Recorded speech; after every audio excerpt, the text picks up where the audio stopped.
We are continuing with our discussion on magnetic field, and what we have learned so far. Let me just write it to motivate what we are going to do today. 1. Magnetic field arises from currents. So, even if you look at a magnet, there are some tiny currents moving around inside, and that is what gives rise to current. So, we relate everything to currents. 2. Magnetic field has a vector potential.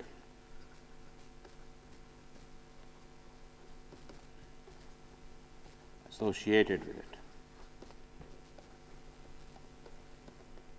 Number 3, a small current distribution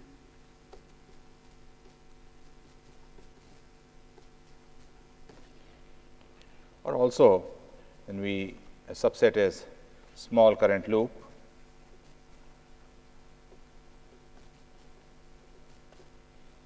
can be treated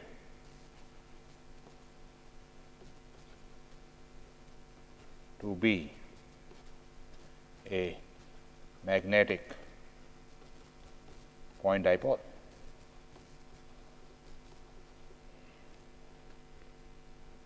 And therefore, all the phenomena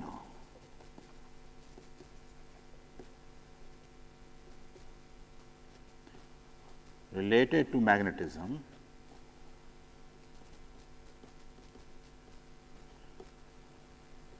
should be derivable from 1, 2, 3 above. And this is what I am going to do in this lecture and the next one, is that we want to calculate the force on a magnetic point dipole rigorously from the current loop and current distributions. So, what I want to do is in this lecture is calculate the force on a magnetic dipole. Let me put it point dipole, starting from current distributions. You already know the answer, but we want to derive it from current distributions, and in the process therefore, what you will learn is you will learn to do mathematics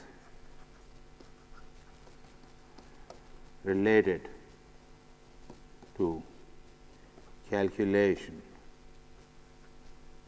of magnetic field B, M, and so on, and connect them all together. So, although you know the answer, whatever I am going to do in this lecture and the next lecture is actually related to how do you manipulate terms, how do you work with these current distributions, how do you work with the interaction of this current distribution with magnetic fields.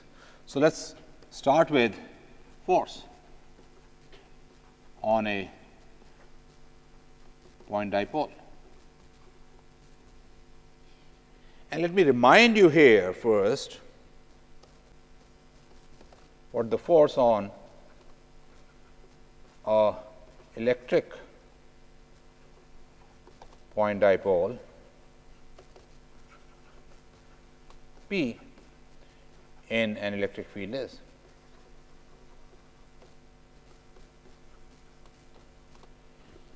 This you have learned right from your BSc days, and what it comes out to be is P dotted with the gradient operator acting on E.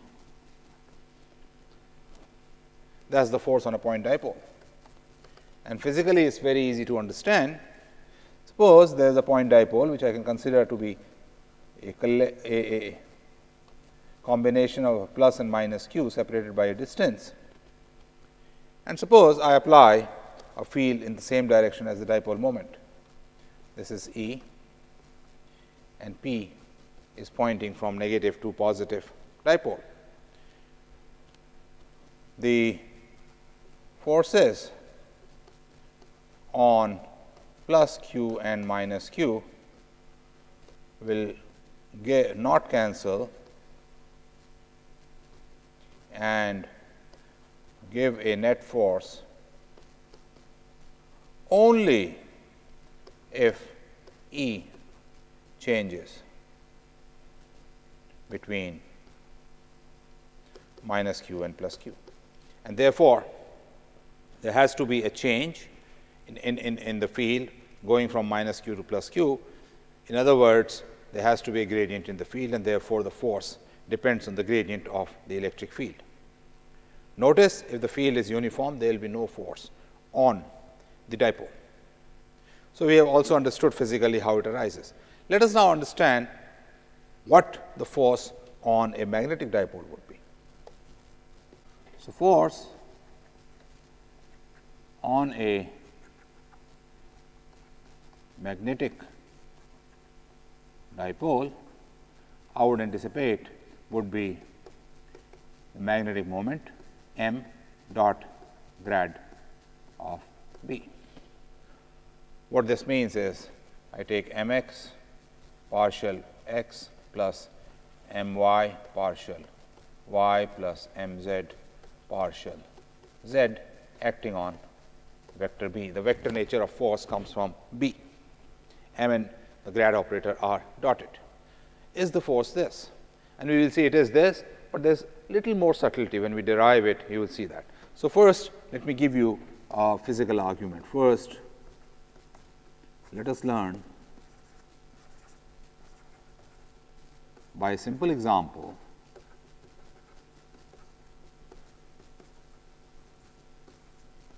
how this force arises.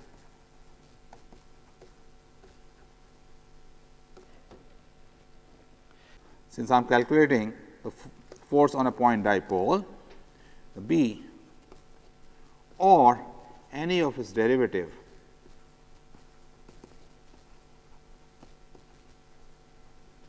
are calculated at the dipole position. Number 1. Number 2, since we are considering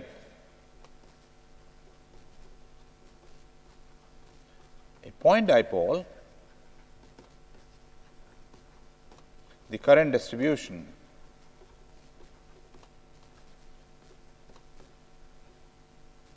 has very small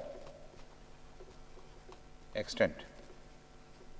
So, if we take a current distribution about the origin, it will be confined to very small range there. So, let us start with, let us take a current loop with its axis along the z axis and is carrying a current I. And this size is very small, so that I can treat this as a point dipole. You see immediately that this has an m going up in the z direction, which is pi r square I in the z direction, where r is the radius and I is the current. And we would like to calculate the force in terms of B at the center, at the origin. So, we would like to calculate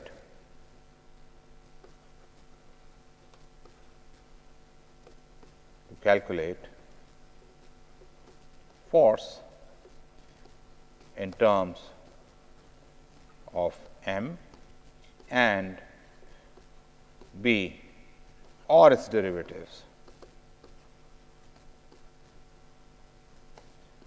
at the center of the loop.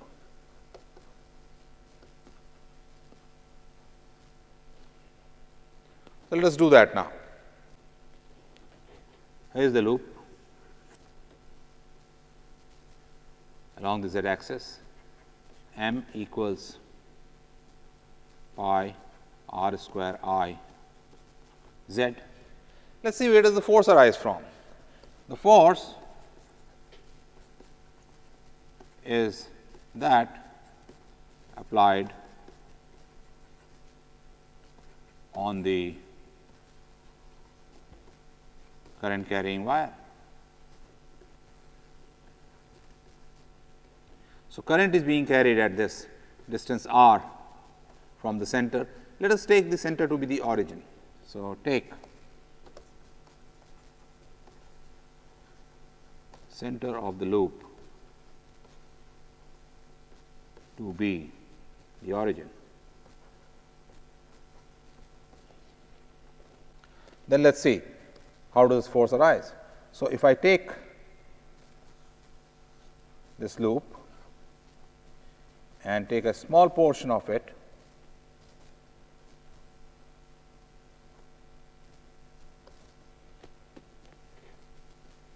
the direction of the current and d L is going to be as shown, then the force on it is going to be a small force I d L cross B at this position S. The axis going up is Z, the loop is in the xy plane, which is going to be I radius r d phi in the phi direction cross B at this position S of the loop.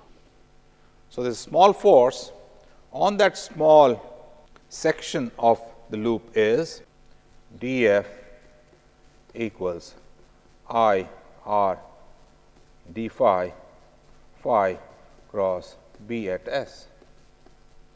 But recall, I want to calculate it in terms of B at B or S property at the origin. So, I have to do something about it.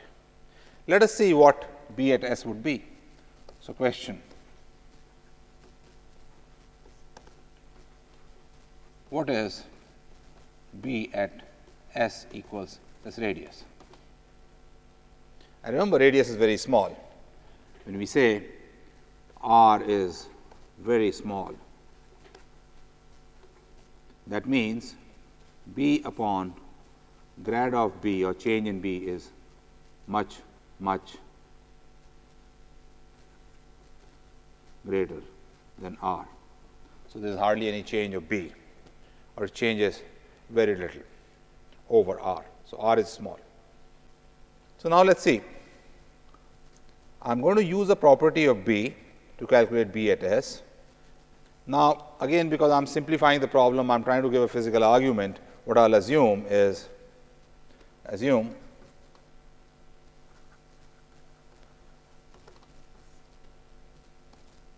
one, B is cylindrically symmetric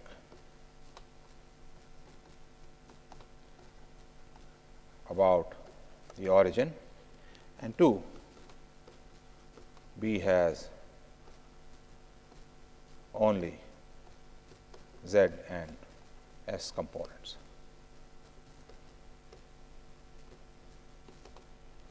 That means B is equal to B s in the S direction plus B z in the Z direction. And since it is cylindrically symmetric, B s at S equals 0 is 0, B z at S equals 0 has some value, is not equal to 0. Let us look at it in a picture. So, what I have made is, here is the loop, here is current I going, the origin is right in the middle, and B field is like this. It has B z here, and then it will go like this all around the ring. So, the force d f that we were calculating is I r d phi unit vector cross b s s plus b z z, which is I r d phi b s phi cross s is minus z plus I r d phi b z phi cross z is s unit vector. And remember, this is all being calculated at s equals r. So, if I look at this picture again, there is one force in the s direction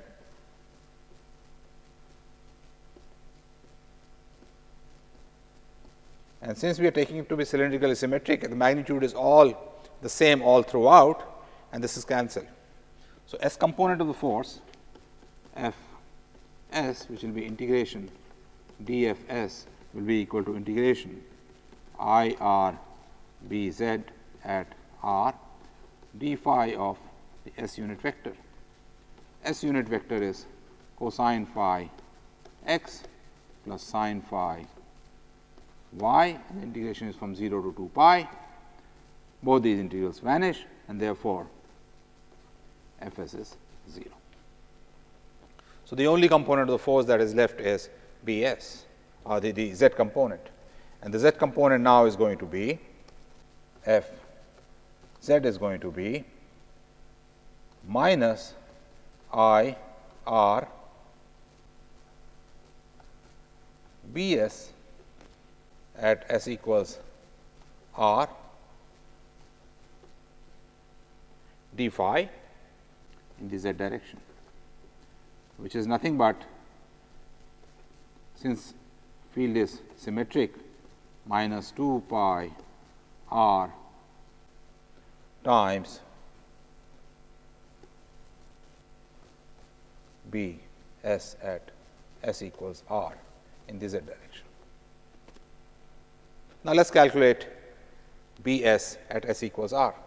I am going to use now for this the property of B, that divergence of B is 0, and therefore, the divergence in terms of cylindrical coordinates is 1 over s partial s s b s plus partial b z over partial z is equal to 0. This I can calculate at s equals 0, and then from that I can calculate b s at r, since r is very small. So, let us do that. So, I have 1 over s partial s s b s at s equals 0 is equal to minus partial b z over partial z at z equals, at s equals 0. You can integrate this, and I already know that b s at s equals 0 is 0. Therefore, b s at s is going to come out to be minus s by 2 d b d z at s equals 0, and this I am calculating at s equals r. So, b s at r is going to be minus r by 2 d b z by d z at s equals 0 at the center, and therefore, the force is in the z direction, and it comes out to be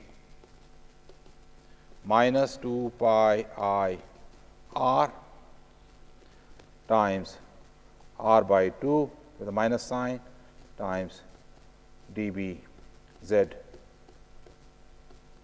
d z, which is pi r square I d b z d z. Since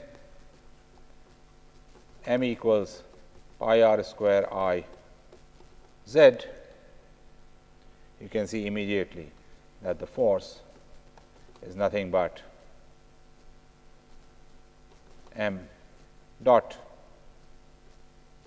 grad acting on B. So, in this exercise which I did for simplicity tells you that the force is actually m dot B, m dot the gradient acting on B, and we calculated it using how B changes over the coil and then related it to the net force by integrating. Now, I want to do this in a mathematically rigorous manner. So, let us now do mathematically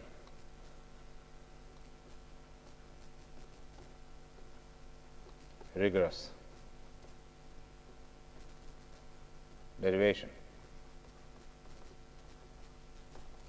Again, as I said, you already know the answer. It will bring out one subtle point and also teach you how to do these manipulations.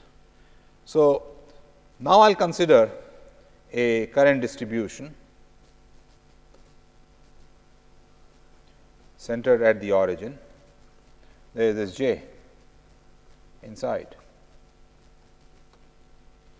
and we will calculate the force on this current distribution.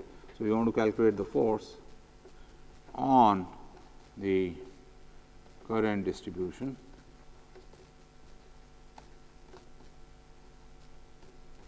J r around the origin.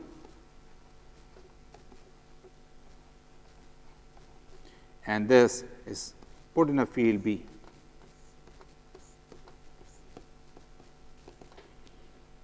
And I want to relate it to B or its derivative at the origin.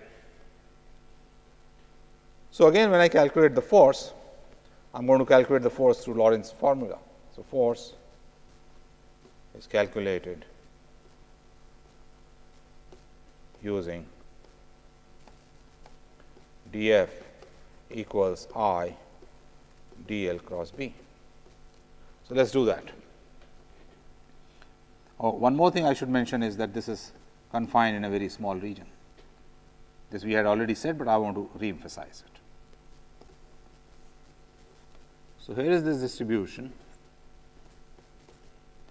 If I take a small line in it of length dl and cross section small area A, then the current I in this small green cross section is going to be J, magnitude of J times A.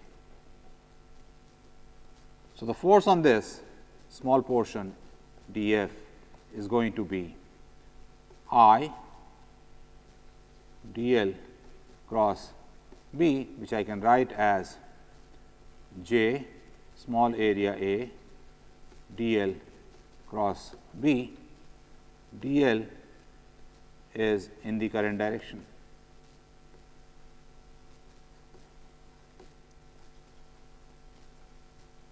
And therefore, I can write J dl as J vector dl magnitude. So, the small force dF is going to be A dl J cross B, which I can write that small volume of that section J cross B, and therefore, the net force F is integration over the volume of the current distribution J r cross B r, and this is what we are going to use. To do this, since I want to relate everything to B at the origin, let me expand B. I can write B r as B at the origin plus r dotted with the gradient operator acting on B, and this is all calculated at the origin. And therefore, the force F can be written as integration dV J r cross B at 0 plus integration dV J r cross r dot del acting on B. This is the vector with which j is being crossed. Now, I want you to recall something.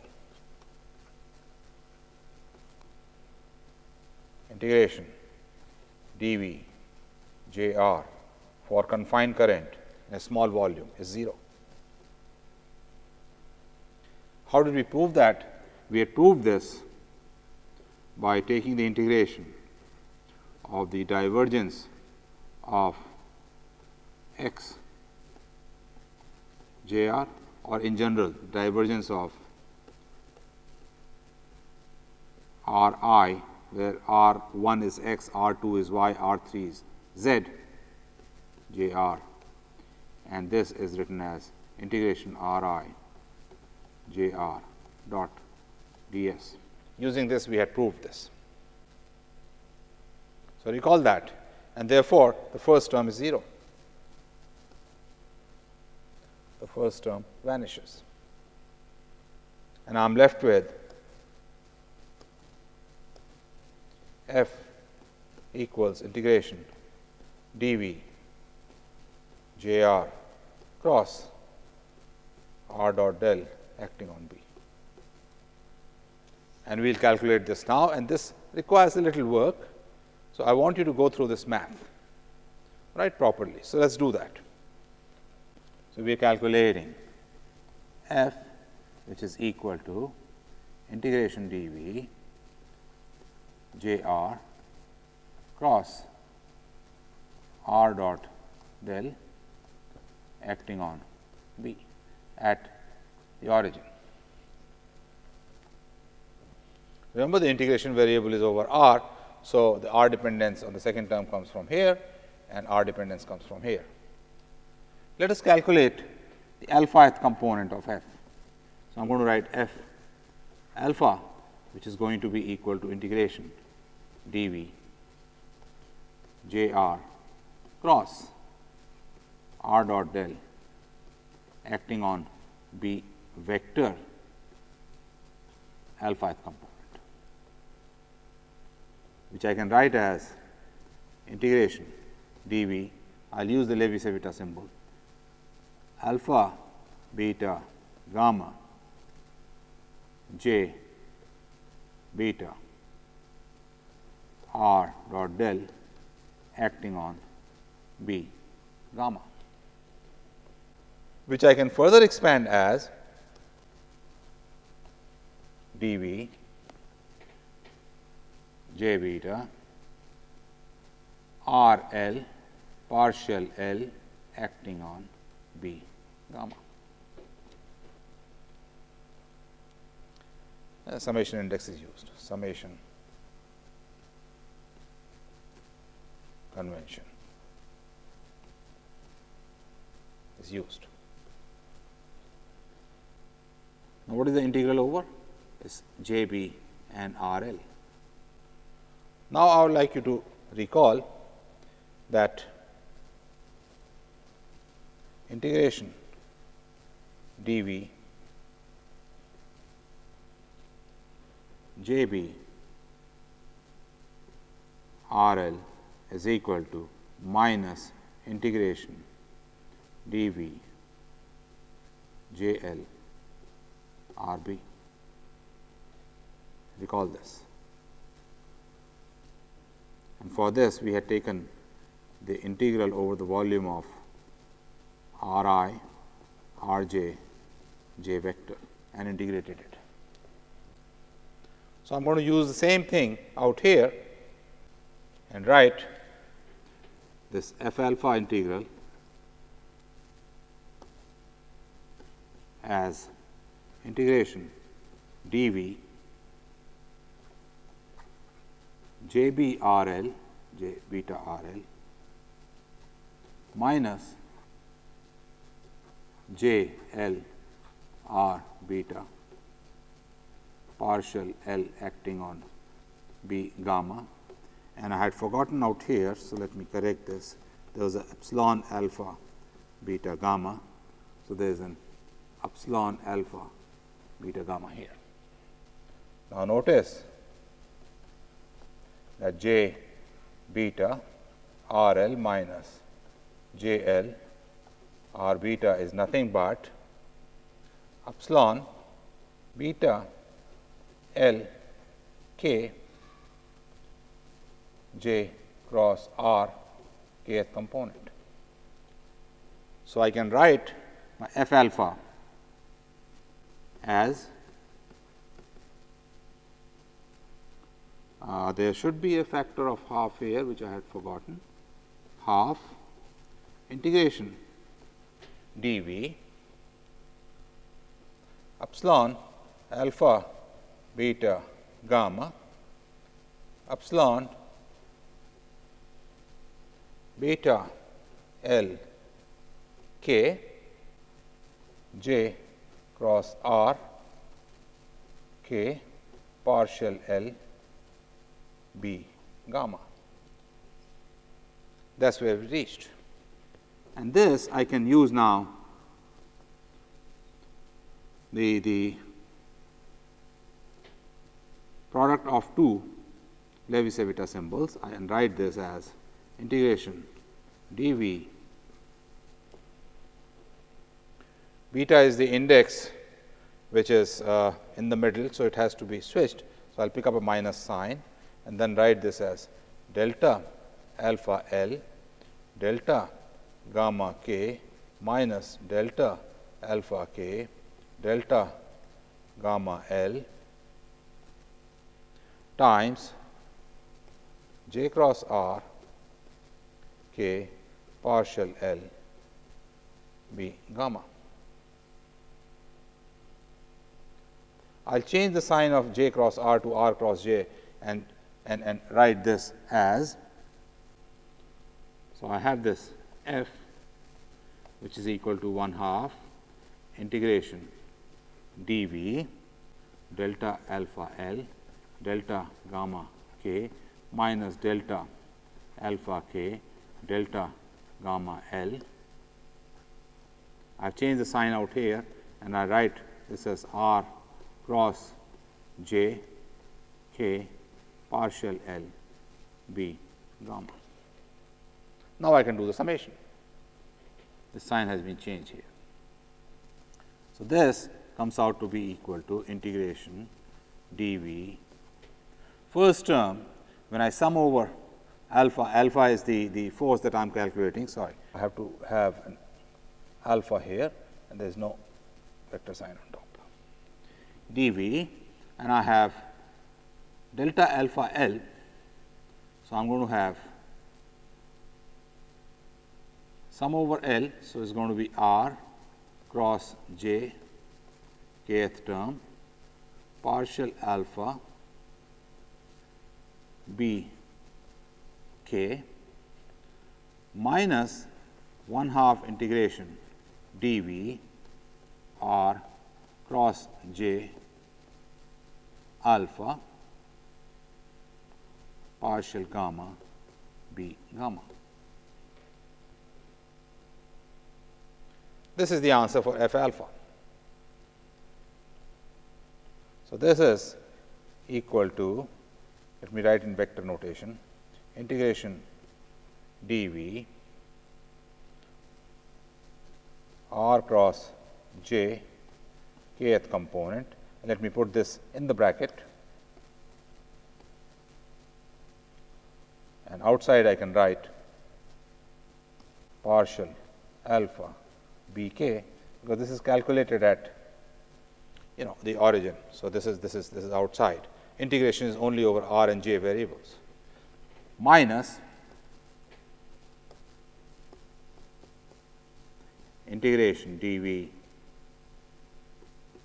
R cross J alpha. Let me put this also in the bracket, and outside I have partial gamma B gamma, which is nothing but divergence of B.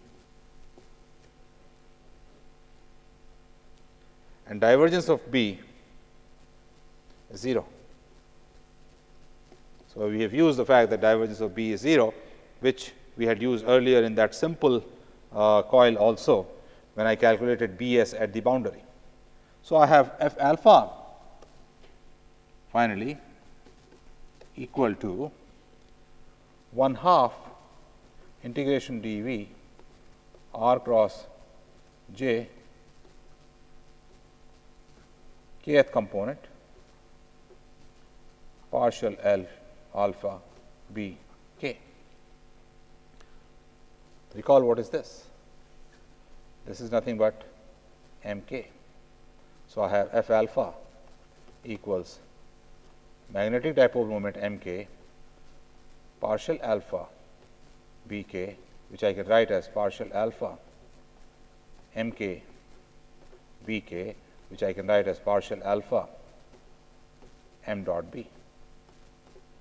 And therefore, the net force is going to be F, which is going to be E alpha unit vector partial alpha m dot b, which is gradient of m dot b. That is the answer. So, we have derived using a current distribution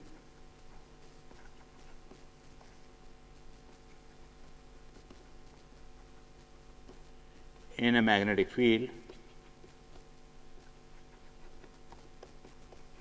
that the force on this will be equal to gradient of m dot b. Now, let us see how it compares with the earlier expression. The question I am asking is, how does this give m dot del acting on b? For this, I am going to use that gradient of m dot b, this is a vector identity, is going to be m cross curl of b plus b cross curl of m plus m dot grad of b plus b dot curl b dot del of m. M is a constant vector, therefore, any derivative of this goes to 0 and we get divergence of m dot b is equal to m cross del cross b plus m dot del b.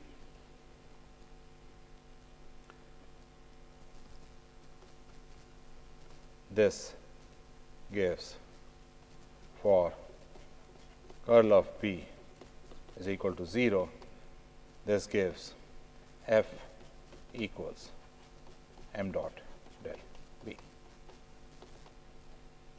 which is what we anticipated. But the point to be noted now is, note that force truly is, as we have derived from the current distribution, it is actually F equals grad of m dot b, right. So, F is equal to grad of m dot b and goes to m dot del b if curl of b is equal to 0, which is not necessarily the case all the time. If there is a current distribution in which this current distribution is sitting, the force would be different. Notice this is slightly different from the electric field, where curl of E in electrostatic field is always 0. So, what we have learned is, given this small distribution of current sitting in a B field, m, this we had already derived earlier, is given as volume integral of r cross j, and using the force formula we got that the force is going to be grad of m dot b, which goes to m dot grad on b for grad of B 0. This also gives you something very interesting. This gives you the energy of a magnetic dipole in B, because F can be written as minus grad of that energy. So, this is minus grad of minus m dot B. So, the energy of a dipole in a magnetic field U is going to be minus m dot B. I would also like you to notice the analogy with the electric field. In case of an electric dipole in electric field E,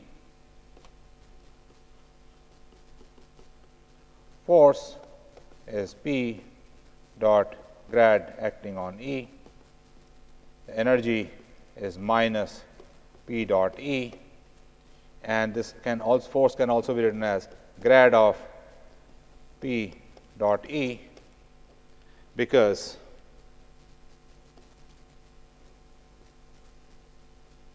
curl of E for electrostatic field is 0. So, this completes our understanding of how the force arises on a current distribution and how it can be related to a point dipole. Force acting on a point dipole exactly in the same manner as it does in the case of electric field. Let me ask you to recall the derivation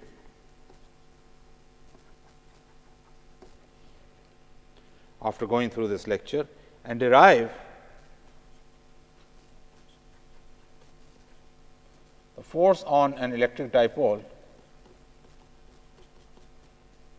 in a mathematically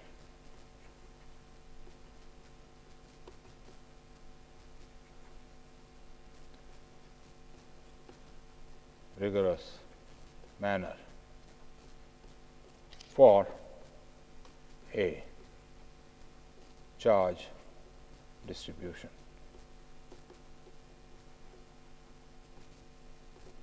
in an electric field.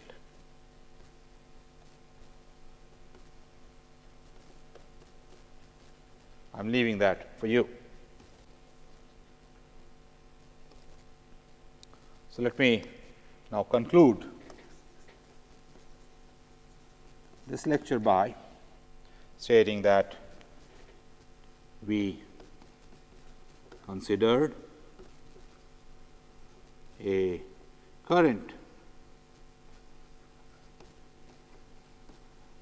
distribution in a magnetic field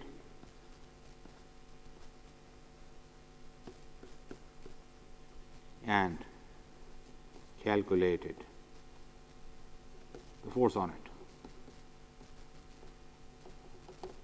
And the first non-vanishing force comes as the dipole force, which is gradient of m dot B. This is the first non-vanishing force. In the next lecture, I am going to derive the torque on a current distribution. Thank you.